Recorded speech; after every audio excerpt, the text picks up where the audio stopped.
Hello, everybody. How are you doing today? Thanks for joining me for the Comics Nuts and Bolts. This is our second episode of this, and today I've got my guest with me, Austin Janowsky, and we are talking about inking. Oh, there's some branding. Look at that. Yay. Yeah. So speaking of branding, let's go ahead and get this intro out of the way, and we'll get started.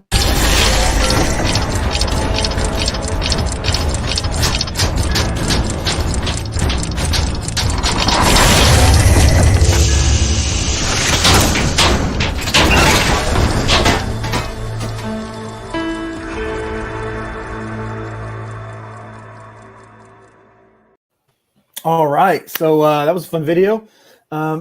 Every week, so basically what the Comics Nuts and Bolts is, for anyone who might be tuning in for the first time, and even for you, Austin, just kind of give you a heads up on what this is. What we do is we take a deep dive into a specific part of the comic making process. And so we try to do this in about 30 to 40, maybe, between a half an hour to an hour, we talk about these things. It doesn't have to be a particular amount of time, but we want to get into that subject,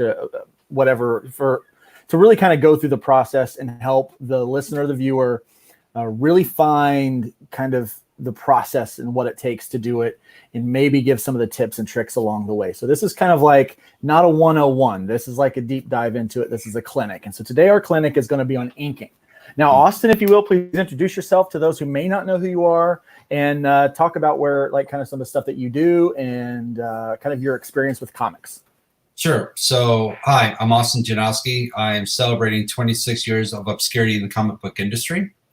I joke about that because I have worked in comics for that amount of years, but mostly part-time. But I'm primarily an inker. That's where I've pretty much got my name on books. I've worked on Iron Man with Bob Layton. I've helped on X-Men Unlimited. I've worked for IDW, Image, Dynamite, Devil's Due, a bunch of others over the years. I am a traditional inker since 1994. Primarily, I use a brush, Winsor Newton Series 7, 1, and 2. But I use quill, pen, pretty much whoever gets the job done. But my delve has been to the traditional aspect of it, not digital. So that's me. All right. Awesome. I'm so glad that you're on the show today. Now, I primarily work as a digital inker, so we're going to be able to really kind of deep dive into each one of these aspects, and really help people get to know what to do. Number one, right? What to use, the tools to use, and then possibly which, if they're wanting to get involved with inking, maybe which road is going to be best for them. Because it's, again, at the end of the day, it's always it's preferential, isn't it?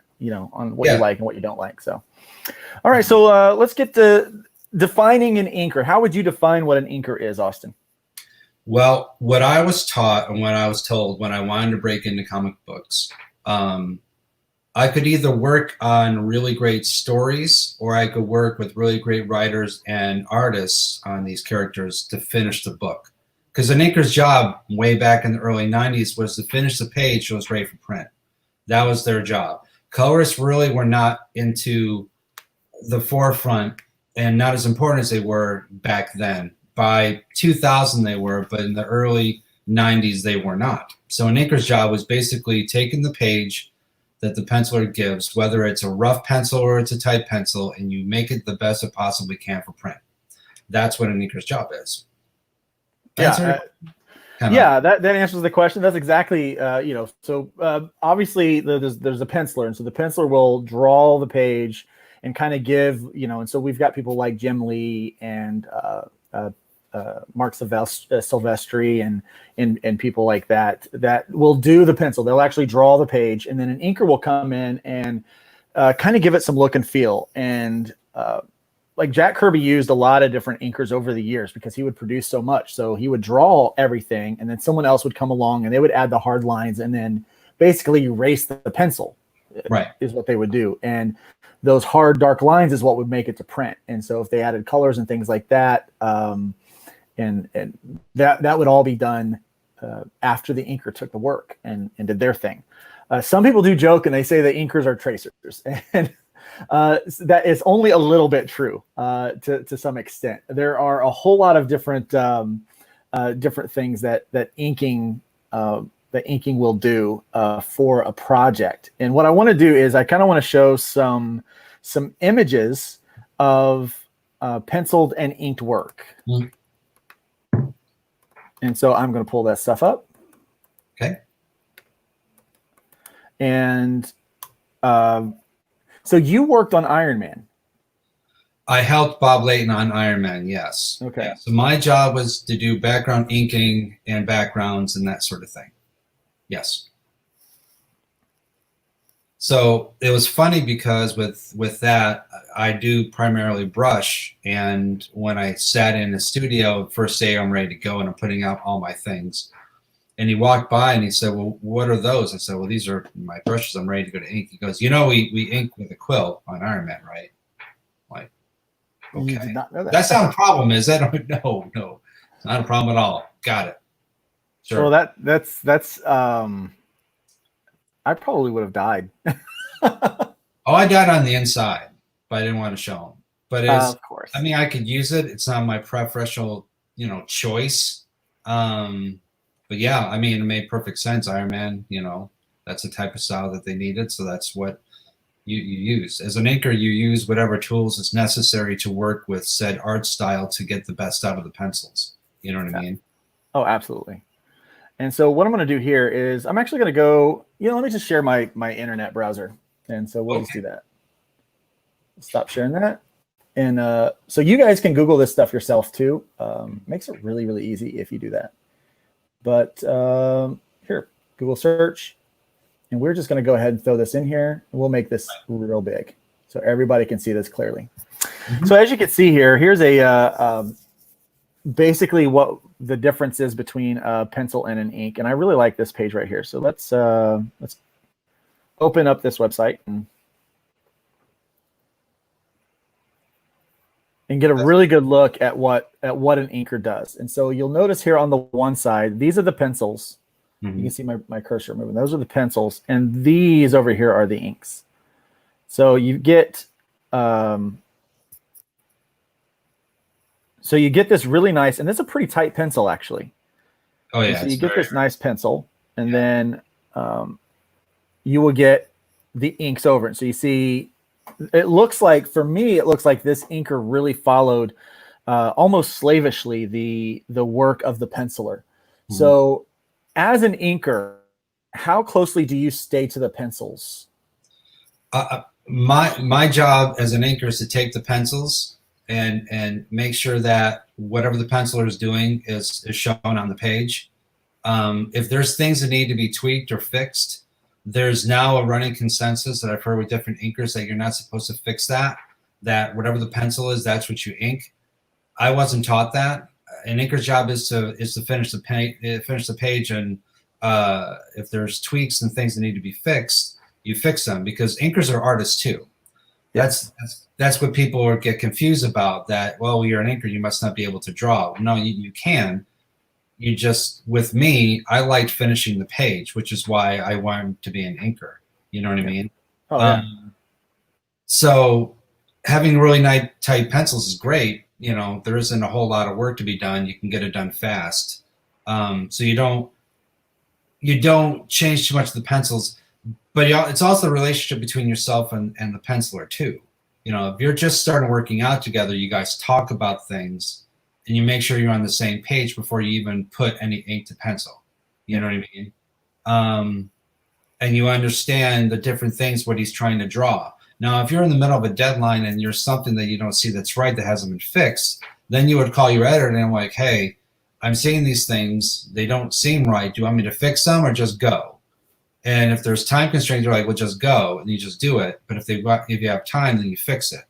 That's when you have good editors that are part of the process. I don't know what's going on with Marvel and DC anymore. It's been 10 years since I've really done anything with them.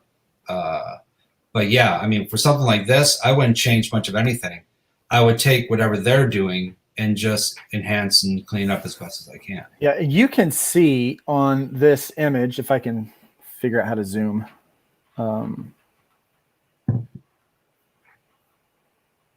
Let me see if I can even zoom. Oh, there we go. Wow, there we go. You can really see here how the penciler Well, I know as a pencil, I'll put these little X's in there too, which means I want all of that to be blacked out. So instead of like going through there, but I noticed up here in this corner how we've got a lot of extra lines and things. It looks like that the penciler had scribbled in, and it looks like most of that is gone with the inker here.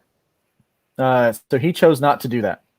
Well, probably what he did was, if you go back to the pencils, that is some sort of texturing that he added on there, because you got the pipes, you got the underside of the wall, and you've got, it's supposed to differentiate this steam that you can see behind the cape itself. Yeah. It's supposed to help the colorist bring the perspective out. You know what I mean? But I guess after talking with the editor, I'm like, I don't know, they're going to color it a certain way. You don't need to add that. Then that's fine. That's when talking with your penciler and your editor to find out what the plan is across the board. You know what I mean? Communication is a big thing. So that's why I don't think he would have just taken it out for sake of taking it out. But I think that if he talked and found out that it wasn't really needed, then it wasn't added. Yeah. So this can actually be found on comicsvine.gamespot.com. And this is an article by AARON, so Aaron M21, who posted some of these images and then created this this conversation based on those. And it looks like this image is from, man, that pencil is really nice. Jim Lee Justice League, right? Yeah, that's a Jim Lee Justice League image show. But yeah, so really cool. And then obviously the ink. I actually like the way this inker went about doing this. Now here's where you can tell where this was kind of done more traditional, where the other one looks like it was done in more of a digital format, where they took the pencils and then they did it digitally. And then, but this, in the traditional sense, like this is all marker over here. This black stuff is all marker. And so this will have to be scanned and enhanced, correct? Oh yeah. What we done is once it's scanned into Photoshop, then it'll be darkened and it'll be cleaned up a little bit. And then I'll be ready to kind of go. Yeah. So tell me about that process, because I know that's different because I'm straight digital, so I never have to do anything. So in the process, you get a pencil, and the pencils are in the 11 by 17 format, correct? Yeah, most of the time, yeah. Do they get? Do you have to work on location with the artist? Like, does that stuff get mailed to you? How does that work? How does the art get into your hands? Well, I mean, when you first started Whatnot, it went through the mail. You know, FedEx and everything was sent right to your home. By 2000, people were able to scan and just send everything in. They didn't really send the originals because the original art market blew up. So people wanted to keep their originals. So it's kind of a win-win. You know, pencilers could keep their pencils. The inkers could get, you know, scans. They could make blue lines and they could sell it themselves if they wanted to. So for the past 15 years, I've gotten digital imagery because you got artists from all over, you know, Brazil, Philippines, Italy, that sort of thing. And they just send their digital images. And then I make blue lines. So that in itself is completely different from what I've done before. Before you had pencils, you had to use the right kind of ink that wouldn't get erased when you took the pencils away. You had the right kind, need to have the right kind of eraser so you didn't smudge the ink. So there's a whole science in the very beginning. All right. Well, if someone is going to ink like that now, can you tell us what kind of ink and what kind of eraser you need to do to really properly ink a page and erase the pencils? It depends on the paper. If you're using Bristol Smooth, something that will lay on there pretty good, then Doc Martens are good. Sumi ink's pretty good, but it's really your preference because, like, I have a Sumi ink, and I have a half bottle I've had for 2 years. So once it gets half full, then I put a little bit more in, and the consistency of it just gets darker, darker, and darker. You know what I mean? There's more air is added to it. But you want something a little bit thicker, not really thin ink that'll get brushed off. That's why Doc Marten is really good. I'm trying to think if I know. Yep, here you go. Yeah, black. Okay, there's camera. Black Star is a pretty decently thick ink. Okay, and that's used with a brush or like with a quill, right? Yeah, exactly. Yeah. Okay, now the difference between those, like what kind of a line differences are you going to get between a brush and a quill? Okay, so with quill, depending on how loose you got the nib, because the nibs are really, really made for straight lines. But if you're like Jay Leeson, he has certain nibs that he's slowly, methodically been able to bend a certain way to get kind of curves and really make it work a certain way. Kind of like the people that have their microns, they're able to bend a little and get kind of thick to thin lines. Yeah. Brush is really, from what I was told back then, brush is used for organic, quill's used for non-organic, because you got your straight lines and it does different line textures than it does with a brush. But I've done it for so long that I can get a quicker, thinner, smaller line with a brush I can with a quill. Oh, nice. Okay. I just use it for so long. I've had these Windsors for about 10 years now. Okay. But the difference between the two is quill's basically for straight line work. Your blending and everything's a little bit different. It's a different type of inking style. Top Cow is really what most quill inkers are like. Okay. That's the type of tool that they use. Whereas brush is more like Alan Davis, Mark Farmer, Cam Smith, those type of inkers. Quill is what you would use on Jim Lee because of the type of lines. So yeah, that's really most important thing. If you have the pencil that has a type of line style, then you're going to use a quill. So that kind of 90s look, that kind of 90s stuff. And is that what you're saying? To a point, yes, to a point. But there are some pencilers like, okay. I don't know if you can see this. Oh, yeah, absolutely. Let me make that big for everyone to see. Okay. Okay. So yeah, this is a book called Spies Among Us. And originally the pencils were really, really thin by itself. They were flat. Mm-hmm. And originally I thought I was going to use a quill, but then I saw all the different hairlines and trees and everything like that, and I thought I can do the same type of thing with a brush. It's all about control. So I decided to go ahead and use a brush.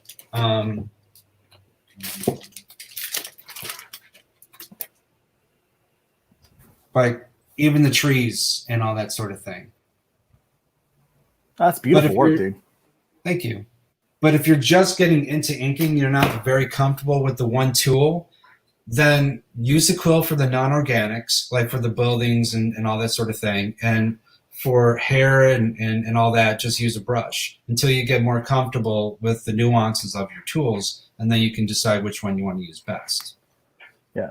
But if you're in traditional, the kind of paper that the artist drew on is going to determine what kind of ink you use in order to stay on that paper, right?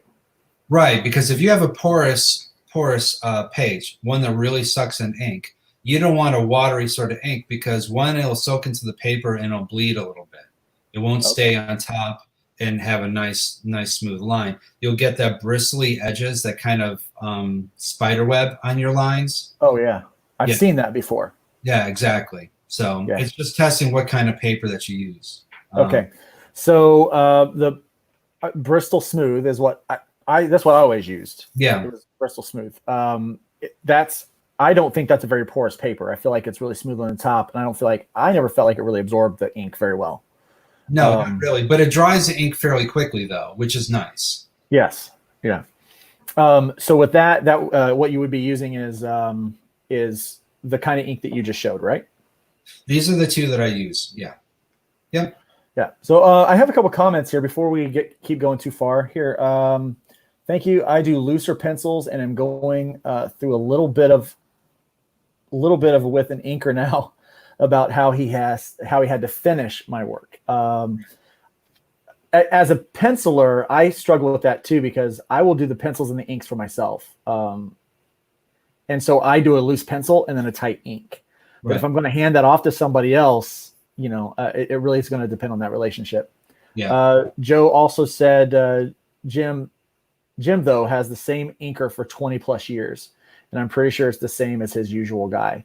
And yeah, I think really what you see a lot is you see a lot of pencilers and inkers like will team up, kind of like with writers and artists, or you'll find these people that really develop a really good working relationship with that. So talking about that just for a second, has there been anybody that you've worked with that you really like working with or want to, Oh, you mean working on? Yeah. It wasn't a lot, but I loved, and it was intimidating, inking over Pablo Marcos. We did a Red Sonja cover one time, and it was very intimidating. So that was a lot of fun. God, I can't think of any pencils that I didn't love inking on. I love the variety of different stuff. Ariel, the guy who I just showed you, he's really good. I really enjoyed his stuff. That was interesting. Yeah. You put me on the spot here, Luke. I know, I do that. That's kind of what we do here. Yeah, Louis. I'm going to butcher Louis's last name. Louis Garagna. He is a horror artist, and he's done stuff with Sandy Carpenter's company, and he's done a bunch of horror zombie stuff for me. His pencils is my favorite to ink over because it's a brush inker's dream. It's very thick and rich and just it's so sexy. So it's just, there's all these nuances of feathering and texturing and everything. It has everything you possibly want as an inker per panel, but they're not hard to ink. It's very easy to understand what he's trying to do. You know what I mean? Yeah. So there's challenges on how to accomplish what he's doing because it's very complex, but there's no confusion on it. So it's a challenge. So yeah, he's my favorite. Okay, cool. Varian Grant says that he watched a YouTube video where our artist was able to show that Higgins has changed their formula. It got worse, he says, over time, and as a different buys owned the brand or something like that. Different guys own the brand. I did Higgins for a while too. They're black something or other like that. I used for a few years, and then they changed the formula and it got completely watered down, and you just couldn't use it anymore. So you'll find with ink manufacturers that they'll try to save a little money, or they'll try to tweak or change something a little bit and change the formula a little, and it screws absolutely everything up. I've been lucky that's why with Sumi, originally when you buy it, it's very kind of watery. So I'll open it up, I'll let it sit for a few days, and I pour some out so it's not fully on there. And then I just so I pour my whole thing of my ink. I'll do about half of it and let it sit, go back in, and I'm remixing. So I'm constantly trying to darken it and thicken it up a little bit. Okay. That makes a lot of sense, actually, because you want the darker the better when you're trying to in those areas, so that you don't have to do as much fixing like that one we showed. It looked clearly it was kind of a marker or something that was used to kind of ink those areas in, and there's a lot of contrast and filling that you're gonna have to do digital with that. So let's kind of move on from, you're using an actual ink with quill or brush, but now a lot of people will use a marker or like some kind of a pen that they purchase. Some people will use one pen per page or things like that, and that's how I inked for a long time when I used to do traditional stuff, was with a pen. Talk about that a little bit for anyone that might be interested in inking, but maybe they don't want to do the quill and the ink and all that kind of stuff. They just want to go to the art supply store and order some pens. That's fine if they want to do that. But if they want to work for Marvel and DC, they have to learn these tools. Okay. Pretty much. Unless you have an amazing penciler that calls to that specific style. And I know a lot of people that can do some really neat stuff with the tools they have on hand. So I'm not saying you won't ever do it, but by and large, unless you are an extremely good artist with knowledge to use those tools above most others, you're going to have a hard time. Now, with that being said, if you're just starting to get into inking, it's a good first step. It's a good first step because they have different line thicknesses from the 0.05 all the way to the 0.8. So you don't have to work so much on your thick to thin lines. You can switch between your pens if you need to. So it's a good starting point. I did that. When I first started, my first time, it was with microns for the first maybe 8 months. And then when I wanted to get in, Charles Barnett III was inking Justice League. And Tom Lyle was working on Robin. And they're the ones who encouraged me that if I really want to be an inker, I have to learn how to use a brush because that's the Marvel way. So I started with that. Don't limit yourself. Start with the microns. That's great. If you have a cartoony art style that you're working with, that's fine too. But don't limit yourself. You know what I mean? That's why I'm very fascinated with the digital aspect of it. I haven't done it yet, but it intrigues me because I was the thumping of, that's not real inking. That's not, that's blah, blah, blah. But now after 26 years, I'm not really being able to sit at the table like this, hunched over for 8 hours a day. I'm like, that might not be such a bad idea. But microns are not bad to start with, and start getting, being able to put a final touch on something. But I wouldn't rely on it 100% for the rest of your career. If you want to get better and get hired by better pencilers, they're going to expect better quality lines, and they expect you to use better quality equipment to do so. Yeah, absolutely. So let's move. So we've talked about the ink on the paper. Now, you mentioned that the eraser matters. And I don't think that that's ever anything that I ever thought that the eraser I'm using is going to matter, because some of the erasers will take some of the ink and some won't, right? Right. So you got the gummy eraser, right? The thing that bends in shape. That was used really well when you're doing pencils that are fairly dusty. Like if you have a pencil and you can kind of put your hand in the smudges a little bit, then you need something that can help pick that pencils that really easy, not technical pencil, but like the regular pencil, drawing pencils. So you would basically use that. For technical pencils, the white eraser is not bad. That works fairly good. The orange erasers I wouldn't use because it's more rubber and it will smudge more than anything. Okay. So if you're going to use an gummy or the white is usually probably the best thing to use. Don't use the orange because it's just rubbery and crappy. Okay. And so either one of those will leave the inks intact and you won't have to do much cleanup. Right. And don't rub hard when you're doing so. You know what I mean? Go fairly gingerly. Yeah. Don't really kind of rub so much. You know what I mean? Now, I actually started out rubbing and someone told me, hey, for the gummy eraser, roll it over the pencils and it would take it up. And so I learned that for me, because it wasn't adding friction to the ink, and so it didn't smudge it at all, but it was still picking up the pencil, especially if I was using a drawing pencil. It didn't really work that well with the kind of the technical like drafting pencils that I moved to later, but it worked really great for most of my standard pencils. So I like that a lot. So, all right. So now that's the process of grabbing it, getting an ink that's you. Now we live in a digital age where people will still work traditionally on the pencils, or they might work digitally on the pencils. Like I will do that. Like I will draw a pencil and someone else will ink it sometimes. When you do that, when you get this scan, this large 300 to 600 DPI scan, what's the process that you do to take a digital file to bring it into a traditional inking process? Explain that. Okay, so if you're doing traditionally, you need to be able to print out these digital images to work on and actually print on the Bristol paper or whatever you're using. So you would use not a laser, but an inkjet printer. I have and I'm looking over it, it's an HP OfficeJet Pro 7740. It does 11 by 17 printing and also does 11 by 17 scanning. Because once you're done inking, you need to scan it too. The inkjet will allow it to go ahead and print on the piece of paper. Now, to get the image ready, you need to have maybe Photoshop is what I use, and I will have that image. I will either do RGB or CMYK.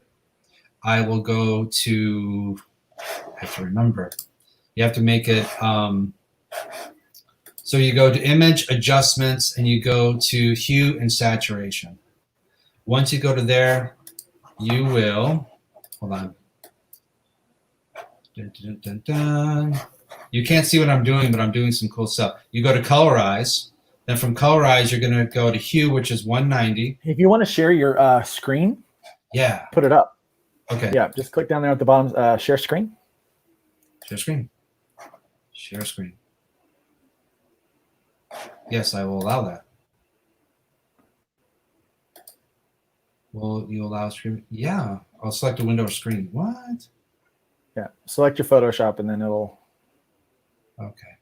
Entire screen. That works. Allow. Okay, can you see it now?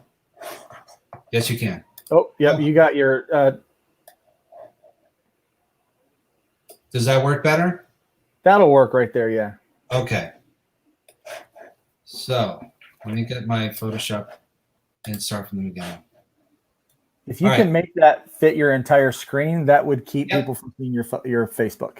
You got it. There we go. Okay. So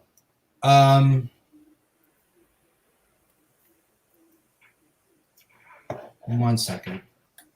Let's just do, if we're going to do this, let's do this so people can actually see what I'm doing. And I'm going to try to get an actual penciled image. Okay. And then we can kind of see what's what. Sure.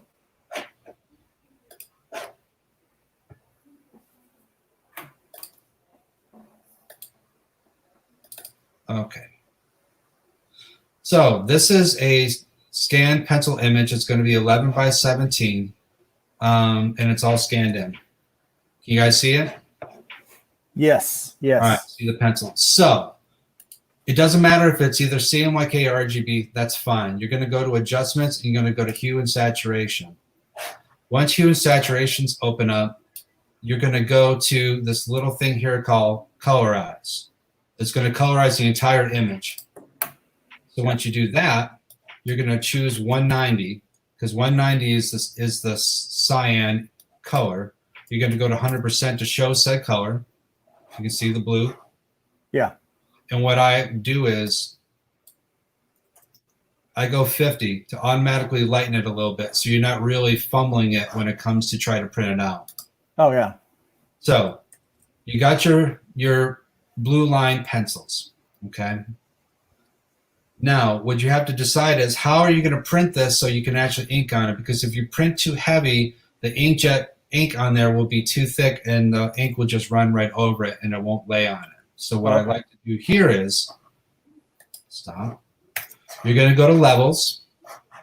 And with levels, I don't know if let's try it bigger. You got the output levels itself.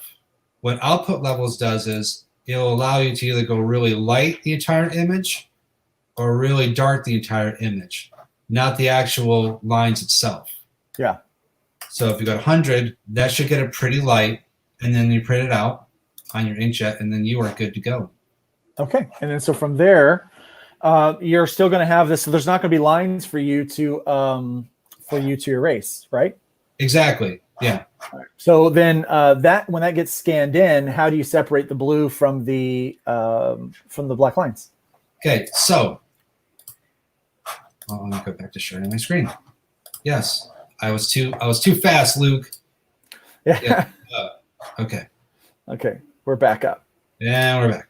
Right. So once we have the actual line work itself, you're going to want to make it CMYK. If it's grayscale, even if it's RGB, hopefully they're going to scan it as RGB, but sometimes they won't. Hopefully they will because you've got pencils, you got blue and whatever. But if you're scanning in RGB, make it CMYK. And then you go to channels and you go to cyan. And you're going to just get rid of the cyan. Oh, okay. There you go. Okay. You basically That's easy enough, isn't it? Yeah. All right. Now you'll have, just the black lines. Just the black lines. Right. Yeah. Now, sometimes you might have the magenta in there also, and you'll have to tweak it. But once that's all in, you might have the lines itself kind of light, not super dark when you first had it. Yeah. And you're just going to basically darken it up how you want to. And you can start working the levels again, the output levels. Yeah, that's very good. Okay, so that is for me, that's fascinating, that whole process, because I don't typically use any of those tools when it comes to inking. Now, my process is here. I'll screen. It's very loose. Well, let me stop sharing that one, and then I will share screen. Let me get the right screen up. Okay. Here we go. This is something I did the other day. I was just messing around with, and so I'll just kind of walk through the process that I do. So I'm a penciler, inker. I kind of throw it all together at the same time. Right. I started out with trying to figure out, first off, this was like kind of this thing on Varian Grant's show called The Art of War. Right.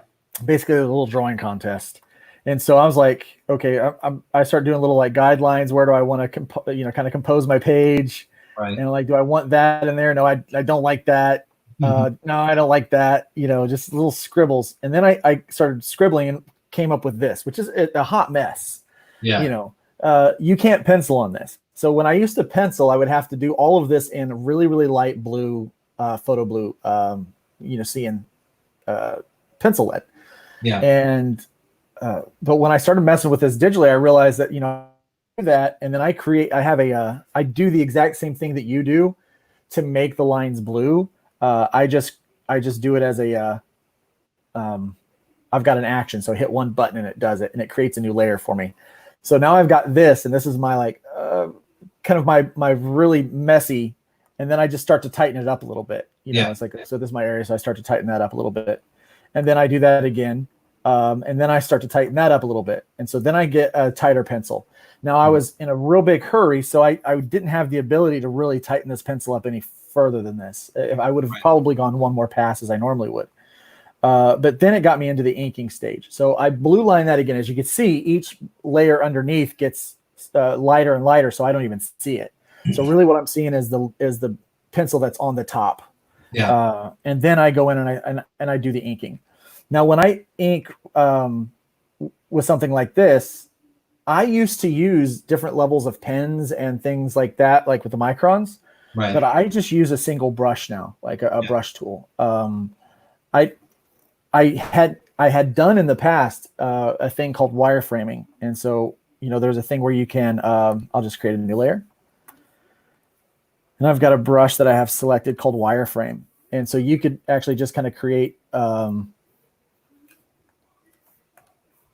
wireframes out of it. And so it's all straight lines or things like that. Or if you're wanting to do a straight line across, yeah, you can do things like that to build it. Okay. I don't typically do that anymore because that's, I never did that traditionally. So I don't want to do that digitally because it just feels unnatural to me. So I actually will draw the lines with a brush. And so I have a simple round brush that I built. Actually, I bought this one. I had built one, but this somebody was selling Photoshop brushes, and I'm a sucker for a Photoshop plugin, So I purchased the brush, the tool settings, and so they had done this one. And so there's different ones here where you can do a brush, a nib, organic, sumi, blue, flat, grease, all that kind of stuff. But the simple round one just really worked well for me. Okay. And it typically uses like a size 45, and I will use that sometimes with larger, but I like to bring it down to about a 10 size when I'm inking. Mm-hmm. That way, when I can zoom in, I can take a look at these lines, and it's all pressure sensitive. So you can see actually right now, because we just updated the drivers, and the drivers aren't working great. Right. Which you don't have to worry about with paper. You never have to worry about tablet drivers. True. So yeah, okay. So here we go. So I've got, and it works much like a regular, like pen or brush would, and so it's kind of nice. But then I go in and I start to do my line work, and because it's not, and so I use the brush. I use this for the entire page. I never change any of it. Yeah. So where some people will change different brush sizes and stuff like that, mm-hmm. I just use pressure, and so my result is something. The whole thing took me an hour and a half, which is really, really fast. By I think anybody's standards to be able to do any of that. So it's not as clean as I would want it to be, but that's kind of how I would do it, and use the kind of these the brush at different sizes. And that's what I liked about the digital thing, where I could actually come in and change the size of the paper so that my wrist strokes, my arm or my arm strokes would cover a larger span than 11 by 17, because I'm like, oh man, that's a really long, and it takes, you got to get the kind of that technique down there. But I like them both. I liked doing them both. I liked inking traditionally, and but my workflow is so much faster digitally. So then what happens here is, once I've done the digital ink, I go in and I turn off all of the background layers, just one at a time. Right. So then now all I have left is the ink. And now if I turn off the background, you'll see that is just it's ink against transparency. And so I will delete all the other stuff unless I wanted to save the pencil. But I will delete all that other stuff. Sometimes I save the pencil work, the final pencil, because I will print them off. I will go to the printer and I'll have a 1 of 1 printed off. And so I'll sign 1 of 1 and initial it and sign it. And that becomes my original art. So I have a pencil and I can do an ink. And so I sell those, and I actually do quite well selling those. And And so that's kind of the process. Now it's ready for this, but then it's also, I find that it makes it easier for the colorist to go in and change the line colors and things like that too. So I'll do that sometimes, but that's not really it's not really my bag, baby. Not really into that stuff. Mm-hmm. So I'd rather have someone else color than myself. I don't care. I don't care to color. Yeah, so, I'm there too. Yeah, let me put us back up on there. So those are some of the tools. And now you can digital ink with really kind of any tool. What I'm using is a display tablet, and there's a lot of different display tablets on the market. One of the highest ones are obviously the Wacom Cintiqs. They're by far, I think, the industry standard for the best. Right. There are some other companies out there like Yueon that does one. I'm using an XP pen, which is a pretty decent kind of Chinese made lower tier one, but the quality is still there, and that's why I have trouble with the drivers because I'm using that as a process, as a method there. Right. But you could also use. I started out using a regular tablet where it was just a graphics tablet, and I had to stare at the screen and draw here and look there and follow the style, and it was really disjointing, and it took a lot of practice to get there. But as soon as like the technology came and I had the ability to get it, where I had a display tablet where I could draw on the screen, it kind of changed the game there. And I was not even considering going into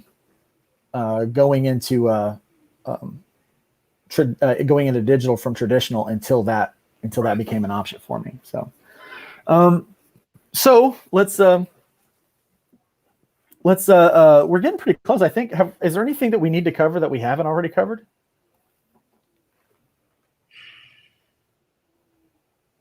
No, I don't think so.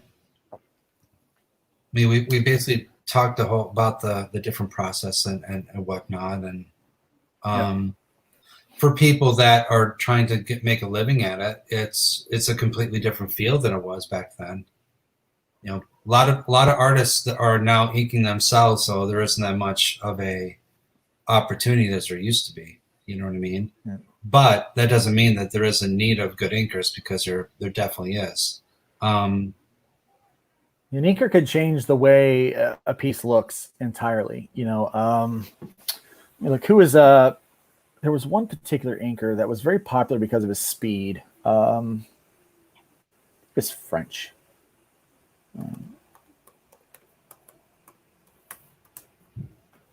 We're going to Google it. So there are a few artists who inked Jack Kirby. Neil Adams inked over Jack Kirby. Yeah. The one in particular that I'm thinking of is nope, that's not it. Vince Colletta. Okay. Vince Colletta had a style all of his own, and he was a quill. He was a quill inker, and he would actually kind of dumb down some of the things that Kirby did in the background, like these like really like elaborate machines and stuff that Kirby would pencil. He would dumb some of that down, and he was known most for kind of changing Kirby's art and not in a good way. And so Kirby, it was rumored that he didn't like Vince Coletta's inking on his work at all. Yeah. Oh, yeah. But each one of these guys, you know, as I'm sitting here looking at this list, and here, I'll just throw it up here. If you go to whatifkirby.com, and I'll just share that screen for a moment, and you can see the list of artists who inked Jack Kirby. And you see this list of, and it took that many people to ink his stuff because he drew so much material. Yeah. But each one of these guys would make his work look a little different, and it would add a new flavor or new piece, you know, kind of a new element to his art, would bring a certain bit out. Some of them would make the art, they would really hone in on the softness, and their lines would kind of soften it. Or, you know, like with Vince Colletta, it was not, you know, it was real mechanical, these tiny, tiny lines, thin lines. It wasn't real organic, like with a brush and things like that. And so you run into those things. And so good inker, even with an artist that inks themselves, and there are a lot of them that do that. I mean, I'm one of those now that I ink myself. If I found an inker that I thought could ink my work well and that I liked the relationship, then by all means I would use one. and I think that, for speed's sake, when you're working in a team, and a penciler can only, you can pencil faster than you can pencil and ink, if that makes sense. I've worked out a process with the digital format where I can pencil and ink almost as fast as I would just pencil, because I'm actually cutting out one of my pencil steps. I'm doing 2 loose pencils, so a loose pencil, a tighter pencil, maybe one more tighter pencil. Right. But sometimes I skip that and just go straight to inking, so I'm cutting out, a lot of that extra time. But yeah, there is definitely still work for inkers in the industry. And even in indie comics, which right now, indie comics is doing pretty good. The industry had pencils down for a while, but we didn't. Our pencils were up and moving, weren't they? Oh, yeah. Yeah.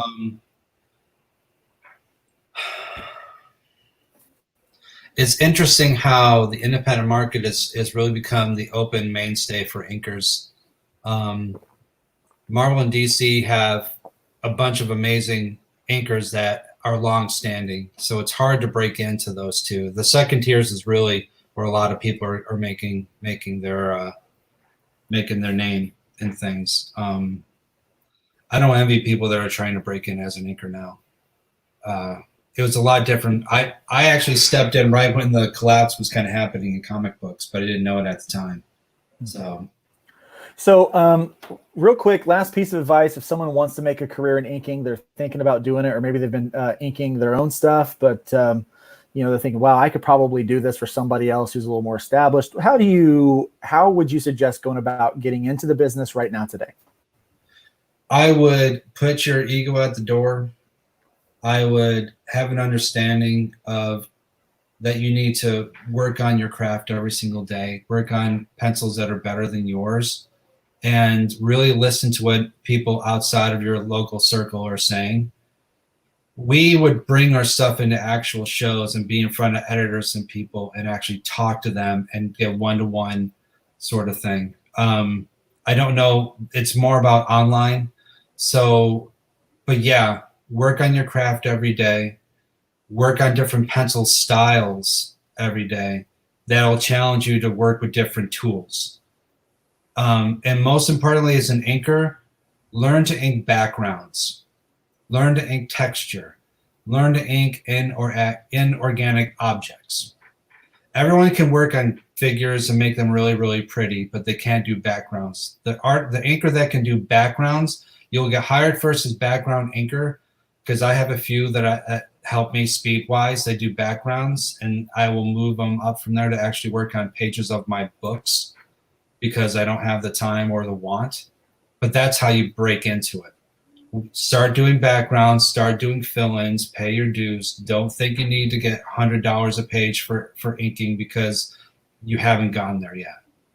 Earn it, show that you can make your deadlines, start your stepping from backgrounds, right, from fill-ins, and go on from there and make your deadlines. If you say you're going to do something, then you need to do it. Okay, explain what a fill-in is for people. Okay, so one of the worst things I hate to do as an inker is to fill in the blacks. Can't stand it. I hate it. I used to love it, now I hate it. So I will find people, I'm like, hey, do you mind filling in the blacks for me? And I'll X amount of dollars, and I send it off to them, and they can finish the pages. So I don't have to spend hours filling in the blacks myself, and I can continue doing other pages. And then it goes on to, well, hey, do you think you can do the background buildings and fill in the blacks? And then, hey, can you do the backgrounds?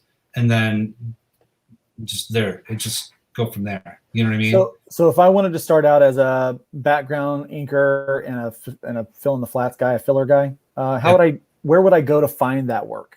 Well, you contact people and let them know you want to be an inker and you're happy to fill in blacks and everything like that.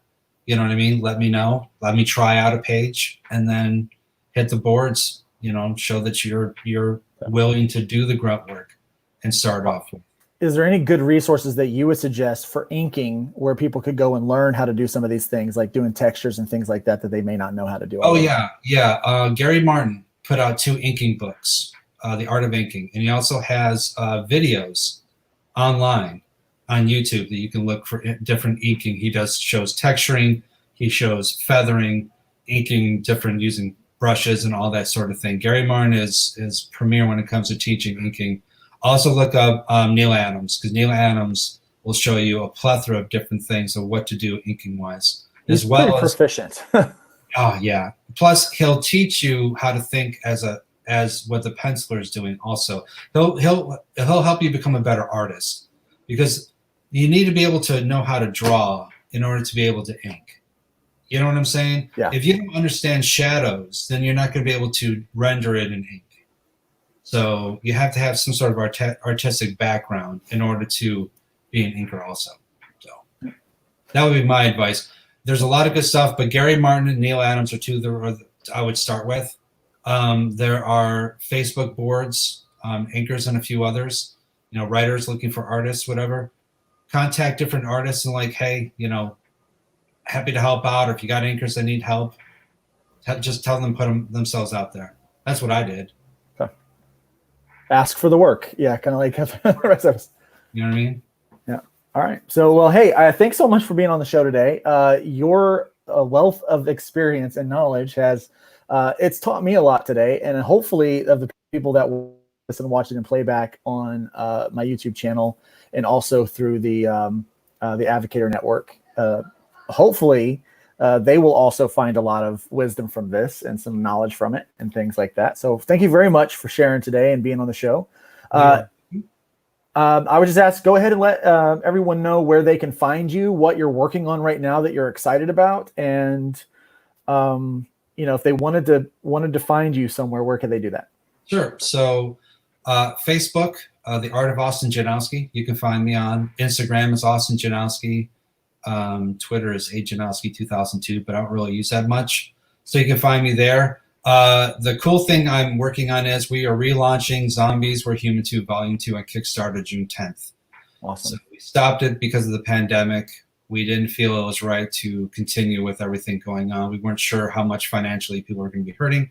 So we stopped it. But now that things seem to be going back together, we are launching June 10th for 20 days. So we're very excited. It's another 100 pages telling zombie stories before how they become zombies. We have a lot of really amazing independent writers and artists. So we're looking forward to that. And for all you people that have inking questions, or if you're inking, or if you're curious about something, hit me up. I am here to try to tell you what not to do because of all the mistakes I've made over the years.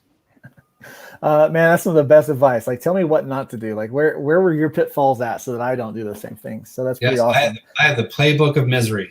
Right. Awesome. And I will say, Austin, some of your zombie work is some of the best stuff that I've ever seen. I love zombie stuff, and I just really enjoy your work with that. So thanks for creating and keep putting stuff out there. I appreciate that very much. Again, thanks for having us today. Be sure to follow Austin. If you're watching on YouTube, be sure to like and hit subscribe, and let us know that you comment. If you have questions, I'll go ahead and shoot those over from the comments over to Austin so that he can get in touch with you there. So we really appreciate everyone watching today and being a part of it. Mostly appreciate Austin for being here to shine some light on the whole inking thing. And so we're looking forward to a good season of just more and more comics nuts and bolts. So one more time with that branding.